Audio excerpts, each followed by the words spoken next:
Bonjour, abordons le thème de la communication. Les êtres humains sont des êtres de communication. Ils disposent de plusieurs moyens que sont l'expression orale, l'expression écrite, mais aussi les formes d'expression corporelle comme les postures, les mimiques et les mouvements. Les expressions artistiques que sont les arts plastiques, la musique et la danse. Communiquer est le moyen de vivre ensemble et de partager nos sentiments, nos informations et nos interrogations. Nous transmettons et nous recevons des messages à tout bout de champ. Le message en tant que tel est soit le partage d'une information ou la volonté de créer un échange d'idées entre interlocuteurs. Il y a donc un émetteur, celui qui parle, et un récepteur, celui qui reçoit le message. Bien entendu, lors d'une conversation, les deux personnes sont tour à tour émetteurs et récepteurs. Elles parlent et écoutent l'une et l'autre. Pour communiquer, savoir parler ne suffit pas. La plupart des difficultés relationnelles résultent d'une mauvaise communication. L'un pense avoir dit telle chose, mais l'autre l'a comprise autrement ou partiellement. L'intérêt de développer et d'améliorer sa façon de communiquer favorise une meilleure entente entre les gens, un dialogue plus constructif et au final des relations de plus en plus harmonieuses. Il suffit de comparer le dialogue entre deux médecins ou deux informaticiens pour comprendre que même s'ils parlent la même langue, ils emploient des mots spécifiques à leur profession qui sont compris essentiellement par leurs confrères et beaucoup moins par ceux qui n'ont pas ce centre d'intérêt.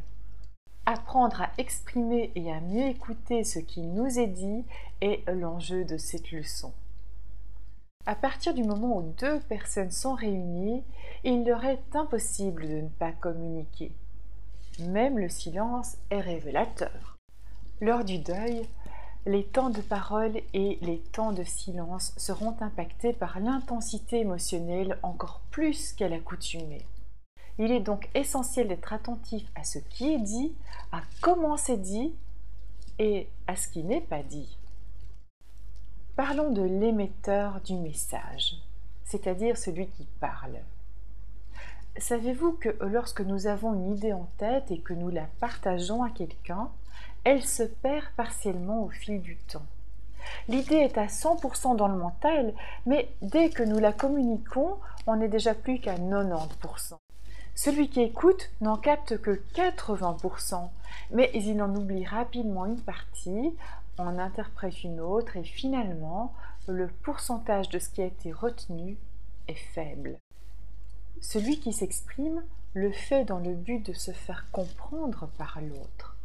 Il a donc tout intérêt à vérifier si ses dires ont été bien assimilés par son interlocuteur.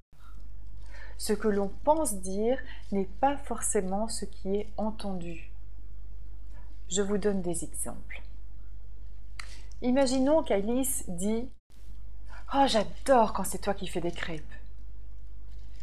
Marc pourrait comprendre par ce message qu'il est celui qui a la meilleure recette ou le meilleur savoir-faire. Ou bien encore qu'Alice est contente de ne pas avoir à cuisiner.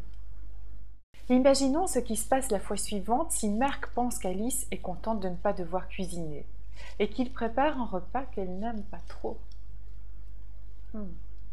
À partir de là, nous pouvons imaginer toutes les suites possibles de l'histoire. C'est bien souvent ça le problème. Quand nous parlons, nous pensons que les autres comprennent ce que nous voulons dire, mais ce n'est pas forcément le cas.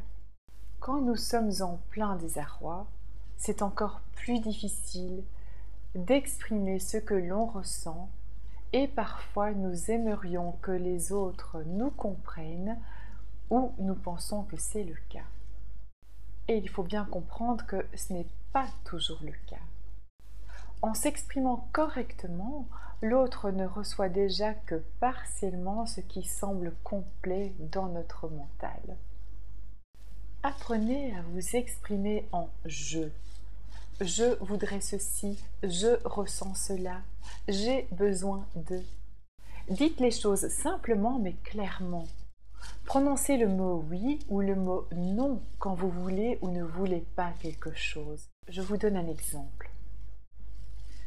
Fabian est mort. Nathalie est la sœur de Fabian et Julie est sa veuve. Nathalie propose à Julie de se rendre au cimetière. Et Julie répond « Oh, c'est gentil, mais tu peux y aller sans moi, tu sais. » Que veut-elle dire? Nathalie peut avoir l'impression de recevoir une autorisation dont elle n'a pas besoin pour se rendre au cimetière.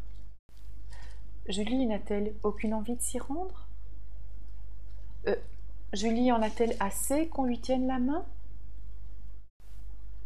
En s'exprimant plus clairement, Julie aurait pu dire « Non, merci de me le proposer, mais j'ai besoin de m'y rendre seule en ce moment. » Dites ce que vous voulez dire le plus simplement possible.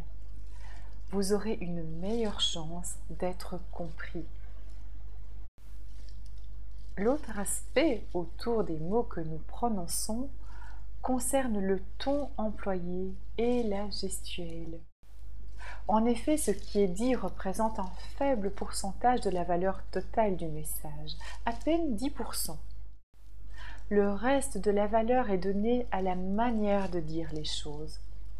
Le ton, le débit et le langage gestuel et visuel, c'est-à-dire les mimiques et les postures, comme le fait de lever les sourcils au ciel, de sourire, de serrer les poings ou les mâchoires. La preuve, vous pouvez aisément vous souvenir de l'ambiance d'une fête de l'an dernier, mais beaucoup moins du contenu des conversations. Nous retenons bien qu'un tel tirait la tête lors du repas de famille il y a 2 ans, mais plus les détails à propos de quoi. Si vous affichez un sourire triste en disant que tout va bien, cela sonne aussi faux que si vous dites « Je ne suis pas fâché !» en criant. C'est difficile, voire impossible de contrôler tous ces gestes. Le meilleur conseil est d'être vrai. En disant ce que vous pensez ou ressentez vraiment, vos gestes seront en accord avec vos mots. Passons aux exercices pratiques. Si c'est difficile pour vous de dire ou de demander, réfléchissez à ce que vous aimeriez communiquer à votre entourage et rédigez par écrit vos meilleures formulations. C'est un bon exercice pour éclaircir vos idées et pour vous habituer à vous exprimer simplement et clairement.